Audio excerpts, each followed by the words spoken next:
Hello, hello. Thank you guys for tuning in to another episode of Outside the Box. If you guys don't know me by now, my name is Sage the Coach. I have coach on the title of my name because I am a certified life and relationship coach, and I do a lot of my coaching, well, all of my coaching actually from a Christian perspective. And so, my show Outside the Box, which I've been doing for a few months now, is revolves around helping people to see that God is bigger than our boxes, because a lot of times, and it's not just with God, but with a lot of things in life, we kind of have a very narrow point of view about things, and that actually stops us from kind of thriving and growing and taking advantage of the opportunities that even God has for us. And so, what I have to show that God is bigger than our boxes today is a special guest, which is H.S. Jackson. Do you want me to just call you H.S. Jackson or by your first name, or how do you want me to say your name throughout this interview? You can just call me Haseena. I'm not going. Haseena. Okay. So what I have Haseena, who is also, I hope I said that right. She is Yep. also a life coach. She is an author, and she has a lot of stuff going on. And so I'll just take a moment right now to let you introduce yourself, Haseena, and let people know who you are and what you do. Who I am, my name is Haseena Shaheed Jackson, and I am, first of all, a proud Black woman. And Mhm. secondly, I am a woman of God because God is the foundation of my life. And if it wasn't for Him, I would not be who I am today. And I thank Him for just giving me life and helping me along my way. And I know there's been times that I've done the wrong things, but He's helped me get back on the right path. And so I started off from, I always loved to read. And so that was a passion of mine. And I became a writer. And I used to do daily nuggets out every day for like about 10 years. And then someone said to me, "Will you answer the call?" It was my pastor. He said, "Will you answer the call?" And I kept going, "What call he talking about? Somebody gonna pick up the phone and call me?" And I said, "Well," and then my husband, he said, "Why don't you write your book?" And I wrote my first book, which was Reflections from Within, and they were just daily inspirational words. And I wrote my second one, Messages from the Spirit. And then I wrote my third one, is Created to Soar. Yeah. So this whole thing is that I just believe that we must believe in that spirit and the person that's within us and just go for the sky's the limit and don't let anyone tell you differently. And then I'm also big on leadership because in this world we have seen the lack of leadership that was over this country for a little while, and we start modeling that. And so we need to understand that a leader is first a servant. We're here to serve the people that's underneath us and that are following us, and not be a tyrant and a dictator, because you first have to give a hand before you ask for it. Yeah. So All that I right. move on and help others as much as I can. Thank you. Yeah, and I think you may have forgotten to mention, sometimes I do too, that you're a life coach. So you talked about your books and you talked about where your inspiration comes from that. But can you tell people a little about your coaching? Because I think you do like a variety of things when it comes to your coaching also. Well, for coaching, I do more for personal development and leadership growth. That is my Okay. key because I want you to see with new eyes and make growth an adventure. And how you make growth of adventure is that you set goals, because goals are finite, but you want to be in for the infinite game. So you set the goal to where you need to grow to on a 6 month basis, a yearly basis, 5 years, 10 years. So goals, that's what you should do. And how Oh, can you turn those goals into how you can become a better leader? okay. Okay, so and so would you say that so did the coaching come before the books or after the books, or what was your process into, because you said answering the call basically revolved around you writing books, but was coaching included in that, or did it come afterwards, or how did it fall into that? I've always been a mentor. I just believe that we always should give back. And so to me, coaching is to help someone see, but not tell them what to do. So I I started writing books first, Okay.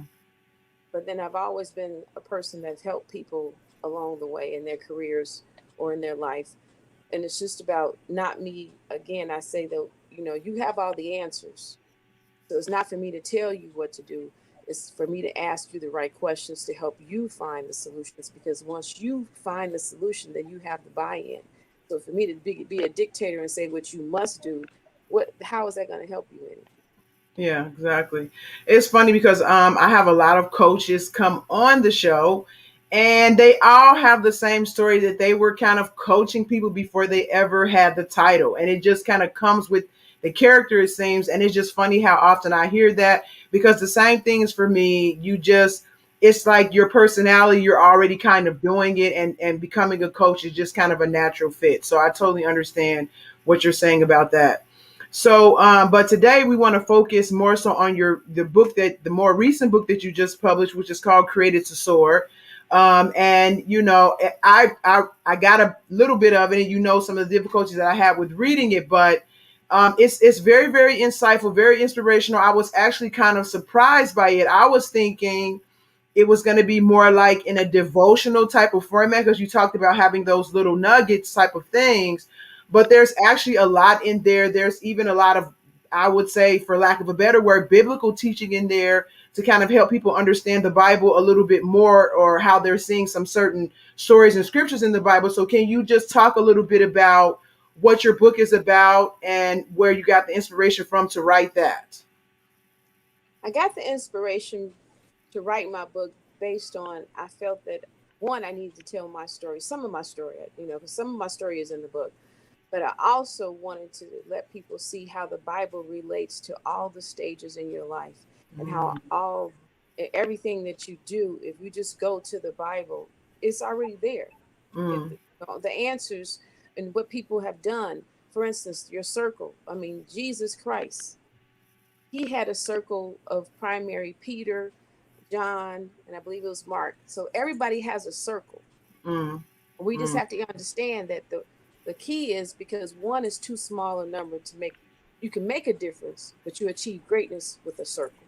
mm, And so the other thing is that you look at, we have to go through trials. I mean, Joseph, perfect example, another one. It took him what, 17 years, I always get that, but he was in prison, and he had that dream that he was going to be a great ruler, but he had to go through the process. I call it the process, to get to where he really needed to become that ruler, because he had to be trying, he had to be given the values, because at first he was very arrogant, but mm. he had to be humble.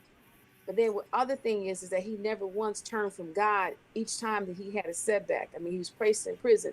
So we have to learn how to also understand that God is with us along our path. And when we have those setbacks and those trials, is to make us better, not to pull us down, but to Mm, lift us up.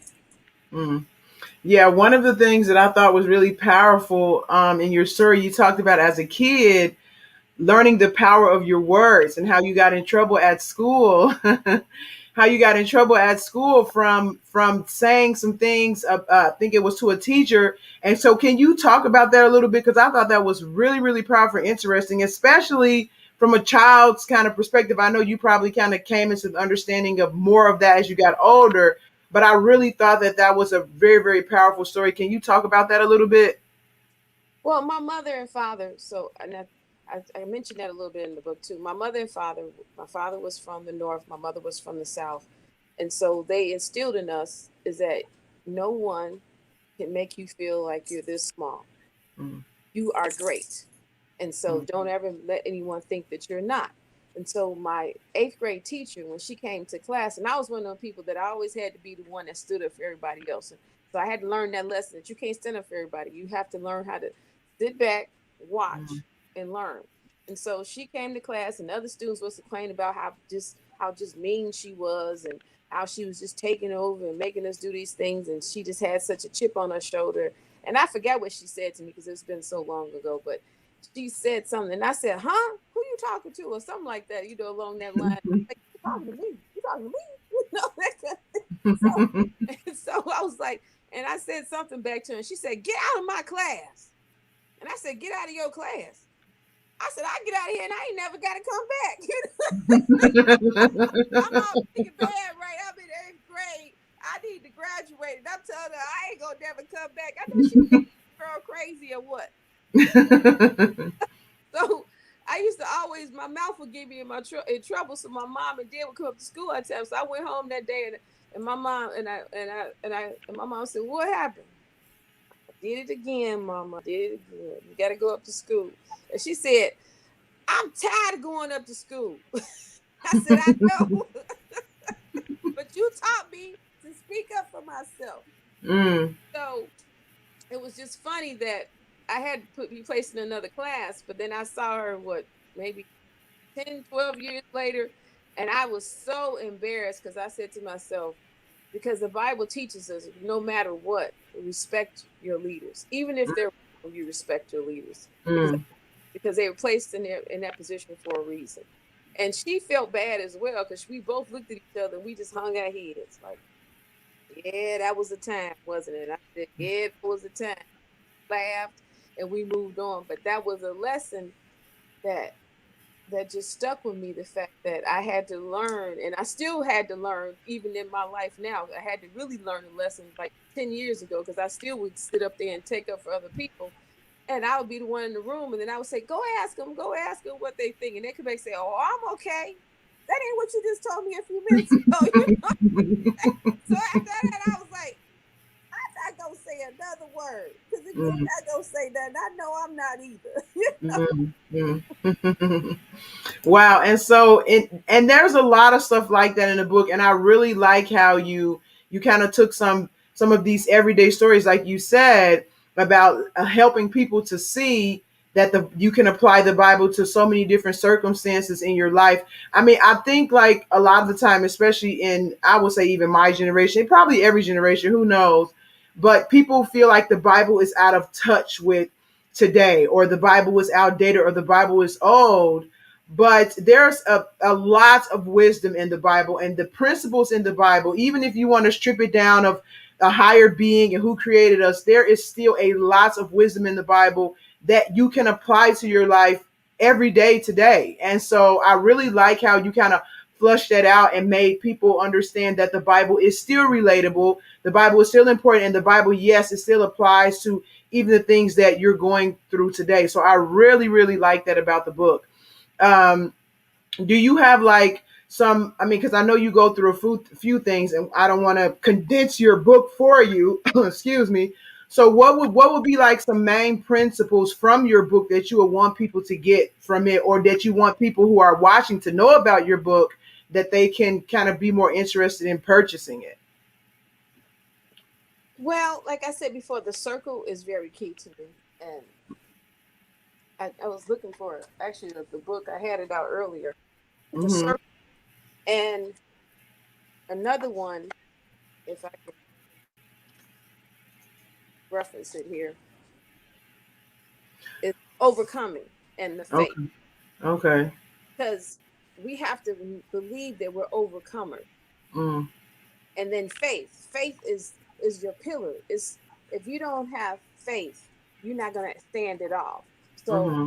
you must understand, because faith is allowing you to go that next step, because you have hope and Mm. you believe in what cannot be seen, because we know that there's a God, correct?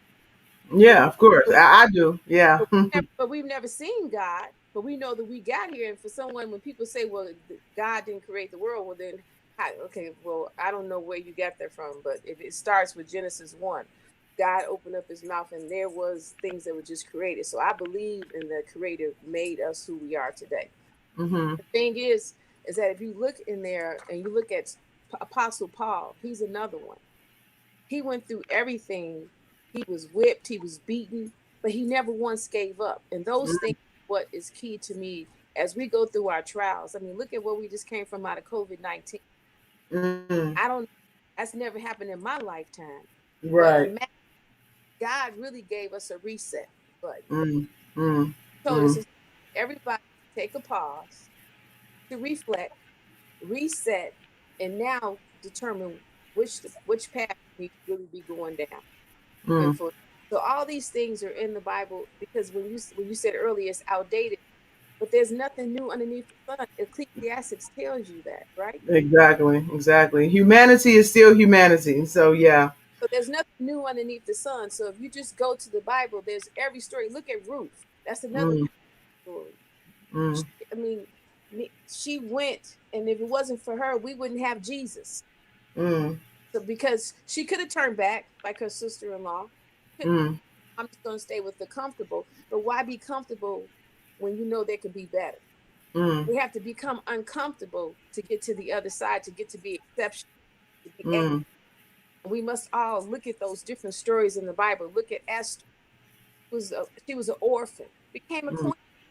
mm, That lets you know that all things are possible if you just believe in who you are, and don't let anybody say the vision that you have so cannot be realized, because it can't.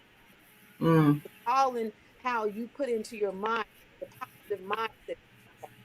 So if you say, "Well, I'm horrible. I'm never going to be anything every day," then that's what you're going to be. But if you, mm. I'm going to be one day the president of my own company, and you keep saying that every day, then resources will be provided. Things will come to you, and you will get those things. So you have to look at Joseph. I mean, every story, I going back to Joseph because that one is such an inspiration. And then Job, he lost everything, but he was tested to see would he curse God, or would he stay, or would he cleave to God? And what he did, he's cursed himself. He said, "Well, I must be the worst person out here." But he never once turned his back on God. We need to understand the thing that happens to us is to add to our character, and it goes to our values, because I'm a person of value. I believe that if you figure out what your top 7 or 5 values are, and then you apply those values to your life, you can become the person that you're supposed to be. Yeah. Wow. So you said a lot there that I want to try to touch on a little bit. One thing is that one of the main things that I think can be missed. I've of course come across people who have missed them, especially when it comes to the Bible, because we're talking about the Bible in terms of it being outdated and things like that, is that it's not so much about the stories and those specific situations, but the principles underneath them. And I think that that's kind of what your book and even what you're saying kind of hints to. So it's like, are we Job? I mean, are we Joseph? Are we in a family of a bunch of brothers that don't like us and we're arrogant? Like those specific circumstances are not what you should be looking at. Or like when people say it's outdated, we don't deal in cattle anymore and things like that. But those principles, the Mhm. principles of keeping your faith and having hope and all the things that you're talking about, using wisdom, pushing forward, those principles are timeless. Like you can't ever say that there's a time where those principles will not apply. And when we learn to apply them, that's when we start to get the results, or as you say, we can overcome situations when we learn how to apply those principles. And they are all throughout the Bible. And so that was one thing that I kind of pulled from what you were saying. Another thing, and I know I'm looking down and stuff because I write down my notes so that I don't forget what I want to say.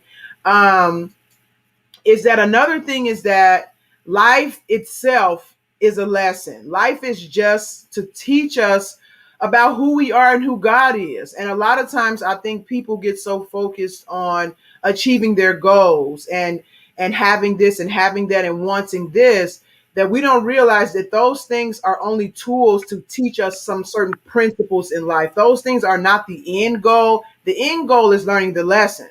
And then when you learn the lesson, a lot of times that's when you reach your goal. But we get so focused on the, with our fallen existence, we do stuff backwards. So instead of us being focused on the end goal, I mean, instead of us being focused on the principles or what's more important, we get focused on the smaller things, which is what can we have, what we like, what we don't like, and things like that.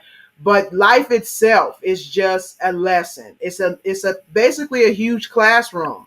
So in your challenges for, like you're saying, things that you go through in life, they are all to teach you about who you are. And so when we learn who we are through our circumstances, even if it's difficult, like you say, like Joseph and Job and things like that, they learn things about themselves and God through those situations that made them more well-rounded people and actually more of the people that God created them to be. And so yeah, that's really really important, and I like how your book really kind of flushes that out. And you talked about the mind. And so, can you talk a little bit more about, because I think this is really important, and a lot of people don't get this one also, how your thinking kind of determines what you will do. And so, you talked about that a little bit. Can you kind of expound on that a little bit more for, because we're coaches, so we kind of have a little bit deeper understanding of that than I think the average person does. So would you mind kind of flushing that out a little bit and kind of showing the connection between the way you think and how that transitions into what you eventually become? Well, let's look at the mind. So if and I love the book The Secret. That was one of the first books that I read as well. And then The Power of the Subconscious Mind. So what if your subconscious mind is really the one that's in control, and it Mm, can take over your conscious mind if you just allow it to. So it's what you manifest. So if every day you have the affirmations of I am beautiful, I am blessed, I am loved, and you say that, and you put out there that I am going to be the owner of my own business, and you stick to that vision, and you follow through with what kind of business that you want, and you think about your gifts and your talents, and then you just continue to manifest those thoughts. But if you sit around and say, oh, woe is me, I'm never going to be anything, I'm just going to sit here in the house, eat and look at TV and never do anything, then that's what you're going to do, because that's what you believe. And you've mm-hmm, allowed your mind, the conscious mind, to take over and overpower what your subconscious mind can put into the vision in you, saying what it is that you can really do. mm, I mean, I look at if you look at the dreamer Daniel in the book. I mean, he had such powerful dreams, and if he had not followed those dreams, he would not have done many of the things that he was supposed to do. So again, we go back to the Bible and dreaming, the subconscious mind. There's that correlation right there again. It's what you believe and what you manifest. So I look at, again, I go to myself as a perfect example. I was in school. I was following my sisters. I was a sibling. I was the baby of three children. mm, And I followed my sister and brother to high school because that's all the babies do, correct? Just follow them around. And they said, well, you just going to go home economics. You're going to get the trade. And then that's it. And I said, okay, that's all I'm going to do. And I spoke about this in my book. And I had a gym teacher, and she could be no more than 4'9", and she thought, and but she packed a punch, and mm, she would me every day going home with a little piece of paper that's folded up in my hand. This is my book, but it was just a little piece of paper, and that was it. mm, And she said, "Shahid, get here," and I said, "Oh goodness!" If she called me, I'm in trouble. But if it was not for her, she said, "What are you doing with your life?" I said, mm, "I'm coming to school every day. I'm doing my homework. What else do you think I'm doing?" And she says, "No, there's a lot more to you than that." But see, mm, the whole point is that, and I'm not picking on my parents or my family, but I was following what I was used to, following what I was taught. But it took someone else to plant in me that seed of there's more in you than what you see. mm, And so I would not have become, I wouldn't have went to college, wouldn't have got my master's degree, and wouldn't became a book author and have my own business if I had just did the follow me syndrome, because that's what I knew. So we have to take it when someone speaks into your life, or when you get that voice in you that says, you can be better than this, you can do more than that. You need to believe that, and then you start thinking about, well, what can I do better than? What can And then you look and take stock of your and you look at your values, and you say, what do I really enjoy doing? What inspires me to jump out of bed every day and go, I'm here, I'm ready to go. Instead of going, oh, I wake up every day, I go to work, I come home, I cook dinner, I go to bed. I wake up every day, I go to work, I come home. You know what I'm saying? That's this whole drum. Don't settle for that. mm, Say, I mm, wake up every day, and what am I going to do today? That's what mm, you say instead. What mm, do you do? You take control, right? mm, mm. Wow. So again, there was a lot in there, and so it kind of goes a little bit back to what you were saying about the circle, because it's not only like, okay, so we're talking about the mind. So basically, from the mind, what you're saying is that, and I look at it like this: our mind is actually a characteristic of God. So we were created to be creating God's image. So we're like small gods. I know people go too far with that sometimes and start saying they're God, but we are small gods. Like, we have God's creativity, his power, and his makeup, and our mind is a part of God's character. So whatever we think, we can create. So whatever, because God thought of, and I think I said this before in another video. So if anybody's hearing me say this for a second time, bear with me. But God didn't just like, he thought of the world before he made it. He thought of us before he made us. And so when you think something and then you put it to action, you can bring it to pass. And so if we think something, especially because the only way we're going to act on it is if we really believe it. Like we have thoughts going through our head all day. We don't act on all of them. Thank goodness we don't act on all of them. But the ones that we actually believe are the ones that we will act on. So if you really believe that you are, like you say, going to have your own company, then you will take the steps to bring that to pass, and then you will create it. You will bring it into reality. That is a godlike quality. And so when you don't believe it, you're not going to take the steps to bring it to pass, and that's why it won't happen. And so your mind is very, very important in creating your environment, creating your world. And so it goes back to what you were saying about the circle, because the people you surround yourself with will feed your mind of ideas and beliefs and plant seeds in you that you probably didn't have access to before, like what you were saying about your teacher, because your mind kind of gets wired to absorb what it's around. And so if that's all you're around, then you won't even think to have a company. And so okay, for example, let me go, because you started off saying you're a proud Black woman. So let's put this in context of some what Black people go through sometimes, not all. If you have a young boy that's growing up in the hood and all he sees is violence and drugs and gangs and stuff, it's going to be very easy for him to copy that.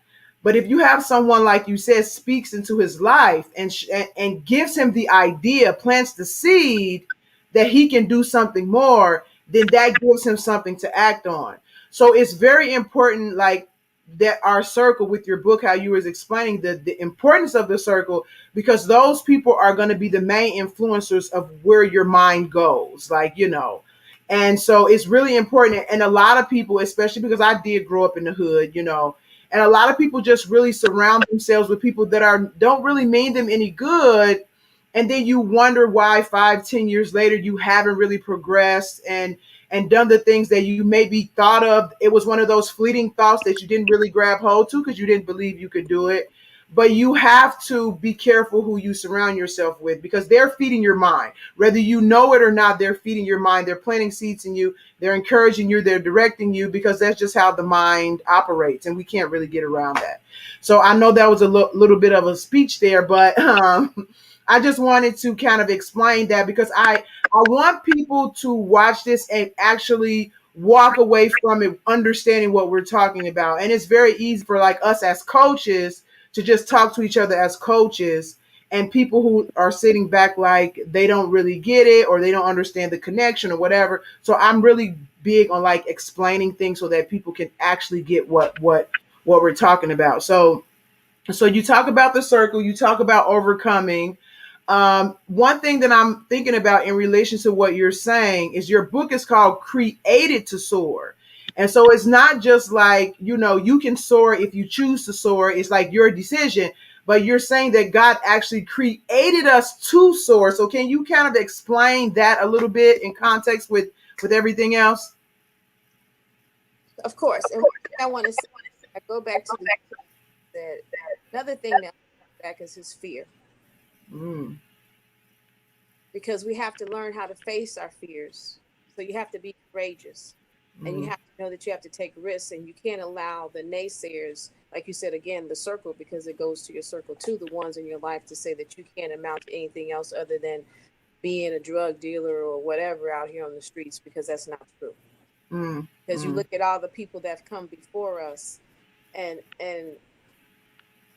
and come and they were in the same kind of instance, like just where I didn't come from a rich family, and I'm still not rich today by any means, but it's not about the money. The thing is that I knew that I could be impactful and be significant in trying to help another person and add value to them. But going to the created to soar, and that's the way we were created. You mentioned on it earlier, you touched on it. It's the fact that we're created in God's image. mm, So mm, if we're created in God's image, what do you think that means? That you are an heir, and you have to believe in that greatness because he gifts you with his spirit, and you have that spirit that empowers you and enables you to press forward to become the person that he created you to be, because he already has in you, has instilled in you all the gifts and talents that you need if you just will cultivate them Mm, instead of us sitting over here looking at what somebody else has, because that's the drawback we look at. Because Mary Jane has a big Hummer or a Mercedes or whatever the big cars are, and you're really more looking at what they have instead of looking at what you have. mm, Because within you, you have the potential. The question I have for you, you're just going to let that potential be wasted because mm, God gifted you with it, and your gift back to Him is using it. When you don't mm, use it, you're throwing His gift back in His face, and you're saying, "I'm finished. I'm going to sit over here and cross my legs and let life pass me by." So again, you have that greatness of His Spirit, and He says it when you accept that Spirit, He comes in and He's your guidance counselor. He tells you the way. And I love what Jesus said. That's one of the things in the book where they said, "Follow me." Every disciple he came to, all he said to them was, "Follow me." And what did they do? They dropped what they were doing, right? mm, They didn't ask no questions. He just mhm, said, "Follow me." mm, And that's all God says. He says, "Follow me." So if we will follow him, he will take you where you need to go. It's when you don't follow him that you lose out. mm, mm. Wow. So yeah, and so in following him, I think that goes back to what you were saying before about faith, because it's very easy to say follow God, but following him, I mean, in all honesty, it is difficult. Like it's not easy. Don't expect it to be easy. Nothing in life worth having is easy. But what keeps you going is having faith. And so I talk a lot about the difference between hope and faith. And so, in your opinion, do you think that there's a difference between hope and faith, especially when it comes to like following God? Well, faith is believing. Hope is seeing is knowing that what you is that what you're seeking can be realized. Mm, But use your faith to be the foundation of you realizing that hope, that what you're seeking. See them. So that's how I relate to those two, and they yeah. go hand in hand because you have to have those eyes. Because like I see you right here, and you see me, Hmm. but you have a vision of whatever it is Mm. manifested. That maybe you'll have your own big talk show, and we'll all be around you one day. We be like, "Hey, I remember Sage, the coach. We was on podcast, but now she got 5,000 people in this audience. You know what I'm saying? Me, 20,000 people, whatever." Whatever Yeah. it is that you have that vision because that's your hope, and you Mm, have faith because you believe that you could do it. Correct? mm, mm, That's what it's all about. So you have to have, and that goes to the vision that you have for your life and what you can do, mm. and then believing in it. And again, we go to the power of the mind, and it Yeah. manifest, and the resources that you need will come to you.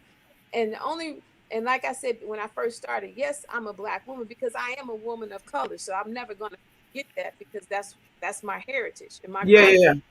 and she was actually, my grandfather was white. So Mm. so it doesn't bother me about race, but what I want people to understand is that there is a struggle out here. Oh So when, yes. so when I see people, I want people to see that, like the movie I saw, and I can't think of the name of it, but it was powerful and it brought me to tears. It was on TV and it was based on a regiment of Army men, black soldiers that were sent to help a small town, and it was a racist town. It was horrible. They were beating up them for helping them, and they were sent there to be their safe, to protect them. Take them. Yeah.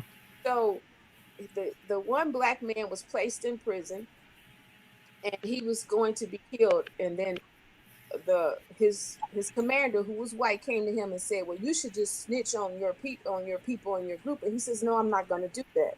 I'm not a snitch." But then he said, "But I just want to tell you this.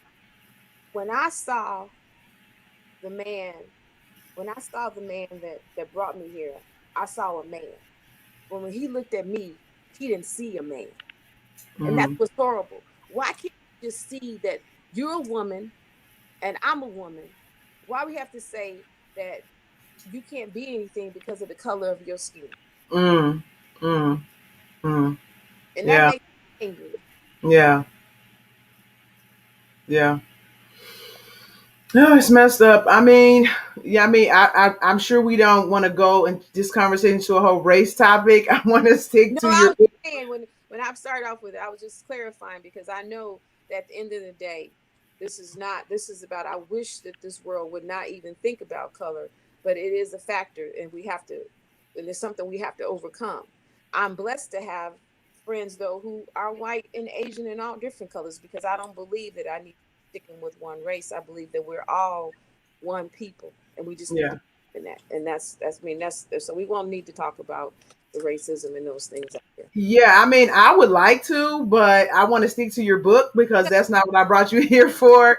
But but I think it's important, and I like what you're saying because I mean, of course, I'm a black woman too, and the thing about that, I mean, when you take away the skin color and stuff like that, we're all spirits and we're all the same.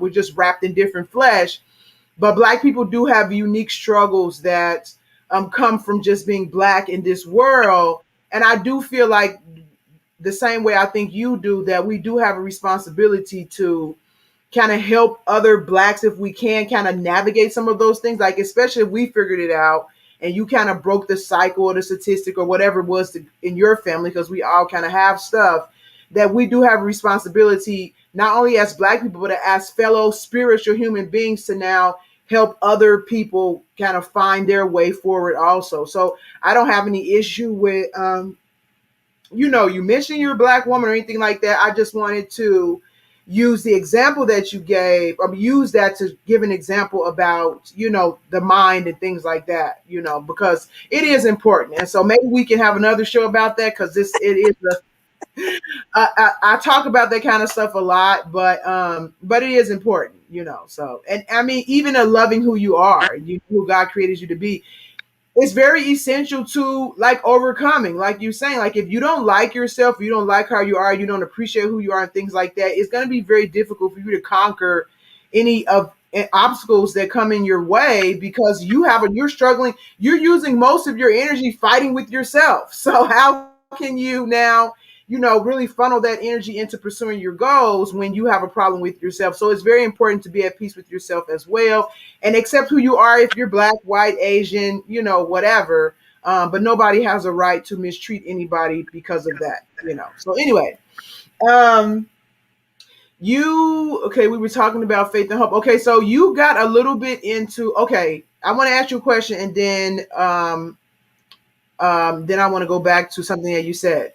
So what do you do like as a coach? And I know you say you don't force people to do stuff, and it might not necessarily be in a coaching situation, but if you come across people who you're telling them all these things about what they need to do, and they're saying, well, but what about this? Or I can't do this, or but what about that? And what about that? Like, how do you deal with people who have a more pessimistic attitude and not really able to receive what you're saying? Like, how do you deal with those people? Because I can imagine people might be watching and saying, well, I can't achieve my goal because of so and so, or because of this, or because of that. And so we're like telling them, like, you actually have what it takes to do that. So what would you say to people who are seeing these obstacles in their way and they're saying, but this, but this, but that?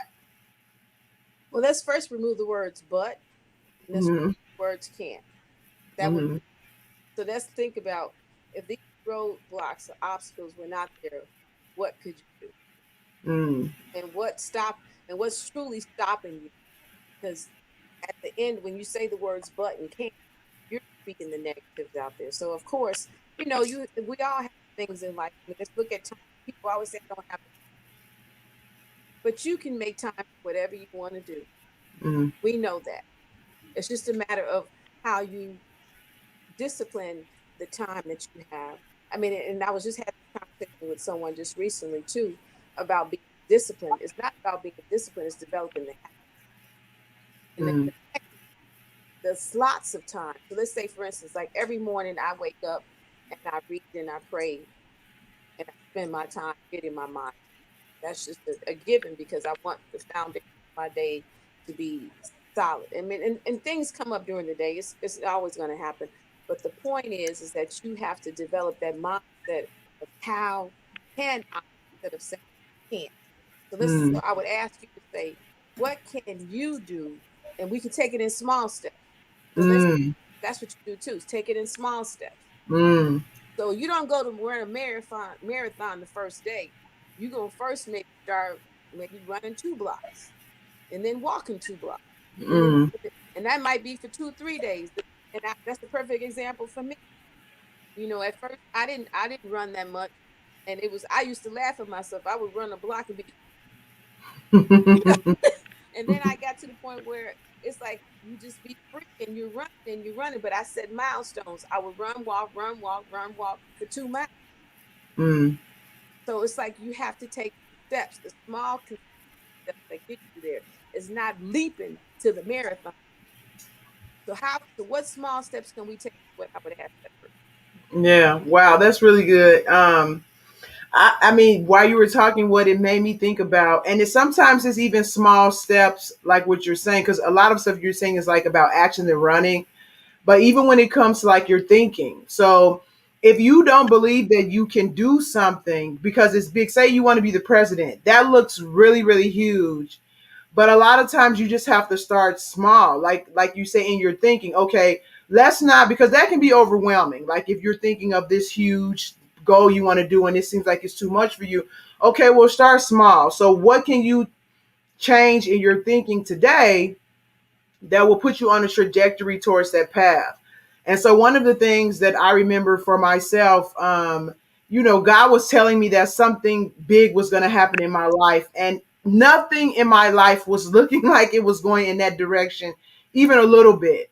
And so every time something would happen and I would get upset, and I'm just like, I don't see how this can happen, God. This is what I'm saying to God.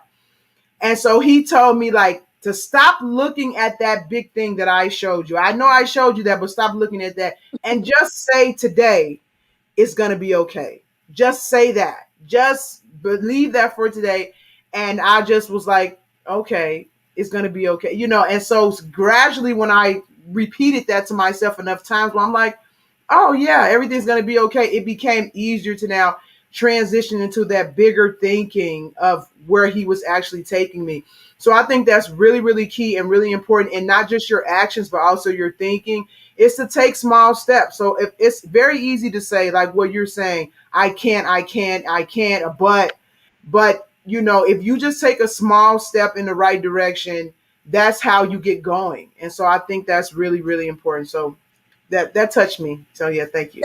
Right. I'm happy um, to touch you over there, because I don't know. I know it's a tough cookie, I can tell.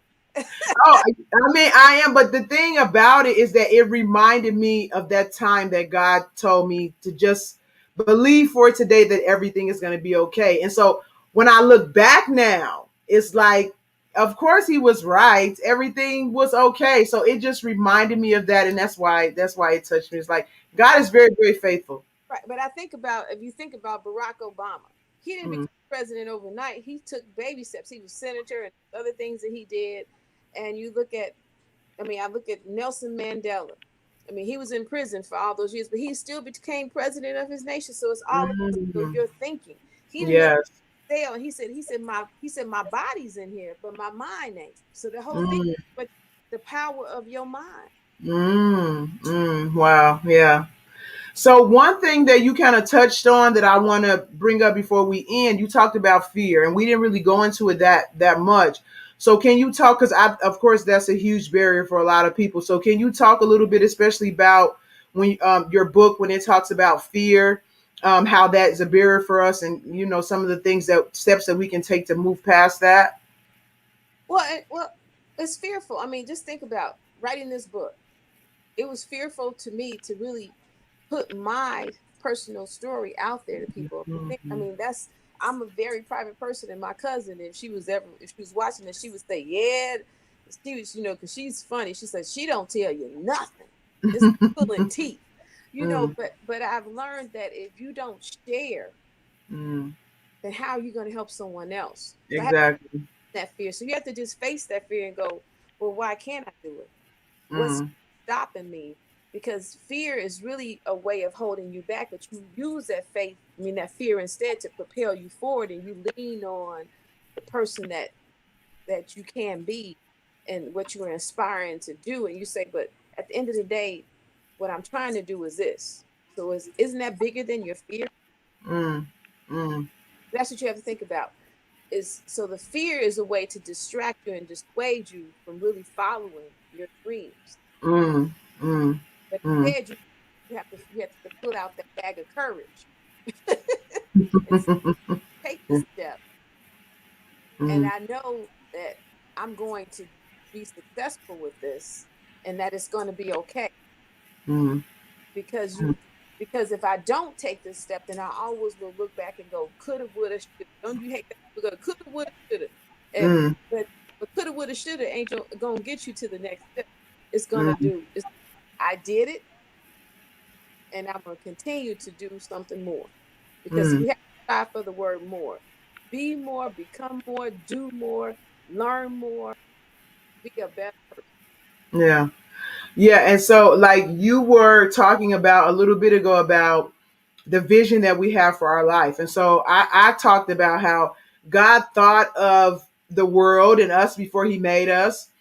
And so, with that power, we can think of what we want and we have the capacity to bring it to pass. And so, fear is actually us using the power of our imagination for the wrong reason. So it's like you're supposed to use it to create, and fear actually stops you from creating. It's like you using that power for the wrong reason.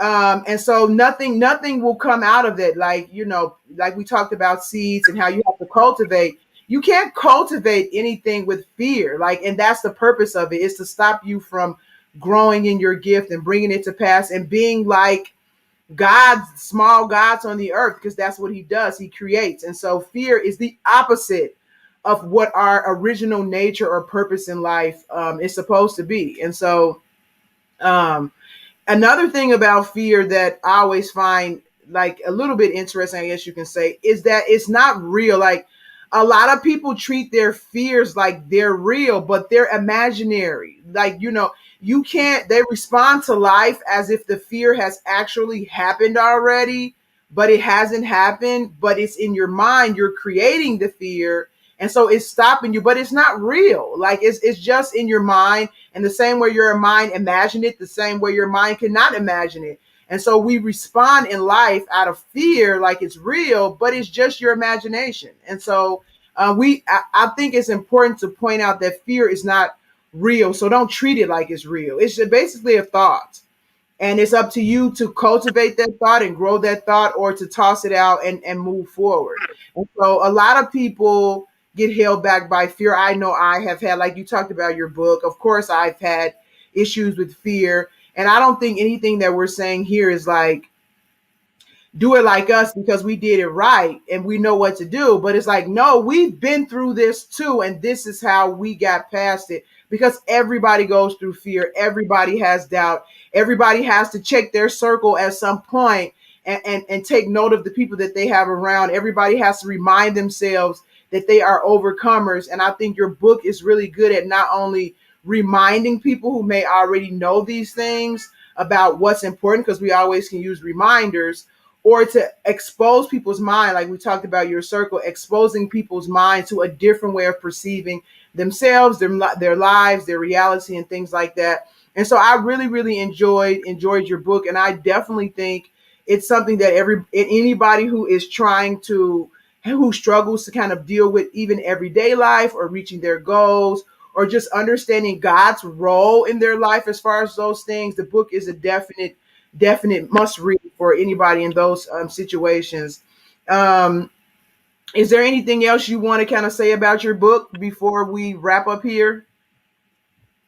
Well, one of the things that always stands out to me, and it was actually, what's really funny. I say this. I was in a meeting, and someone put this quote on the on up, and I said, who wrote that? That's a good quote. she said, you did. I said, "Oh my goodness." I said, "Woo," because it just made me pause. But what really I love is my last page where it says we're created to soar. That there may be times when the storm is raging around us and we are in the calm of the eye of the storm, that's dreading the storm around us. This does not mean we stop soaring. We have options in a crisis, which are opportunities. See, Mm, crises allow you to see opportunities. mm, mm, So you must determine the course that you're going to take. mm, mm, And so that's why I say you grab your wings and you soar. mm, And one of the things that came to me was my pastor said, when you look up, you see the stars and you see the possibilities. But when you look down, what do you see? Nothing but dirt and mud. mm, So mm. your eyes up and know that the stars are possible if you just will believe in yourself. Yeah. Wow. That's good. So, thank you so much. Again, your book. Can you tell people where they can get your book from? I know it's on Amazon, but do you have it anywhere else? And like, how much is it, and things like that?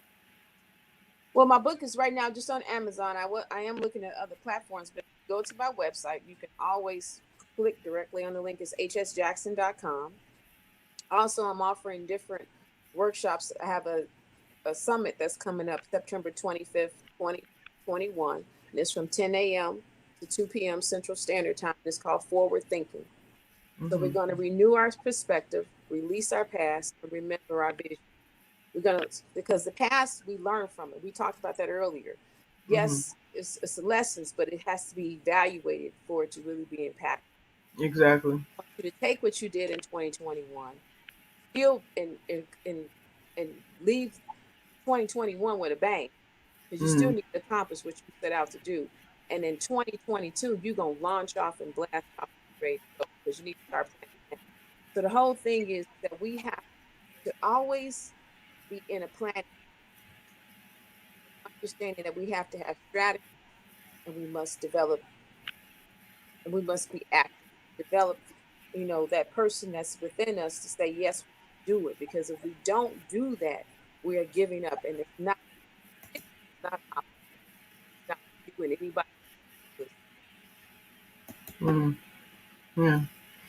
All right. So you guys make sure you check out Haseena Jackson's HS Jackson. I think the book, the name on the book is HS Jackson, though, right? No, the name of the book is Created to Soar and it's by H.S. Jackson.